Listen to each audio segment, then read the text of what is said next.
ভাই এটা হলো spark 10 Pro 128 super fresh condition, কোনো দাগ বা স্কেচ কোনো মানে ওটি কন্ডিশন একদম 8 128। এটা আমার কিনা পড়ছিল 11,000 টাকা। ভাই 300 টাকা লাভ দেন, 11,300 টাকা দেন। এটা ঠিক আছে, সব প্রোডাক্টে 300 টাকা লাভ দিয়ে দিচ্ছি আপনারা, একদম ওটি কন্ডিশন।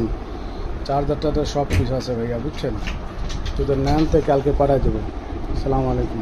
ভাই এটা হলো spark 10 Pro 128 super fresh condition, কোনো দাগ বা স্কেচ কোনো মানে ওটি কন্ডিশন একদম 8 128। এটা আমার কিনা পড়ছিল 11,000 টাকা। ভাই 300 টাকা লাভ দেন, 11,300 টাকা দেন। এটা ঠিক আছে, সব প্রোডাক্টে 300 টাকা লাভ দিয়ে দিচ্ছি আপনারা, একদম ওটি কন্ডিশন। চার্জারটাতে সব কিছু আছে ভাইয়া, বুঝছেন? যদি নেন তো কালকে পাঠাই দেবো। আসসালামু আলাইকুম। ভাই এটা হলো স্পার্ক 10 Pro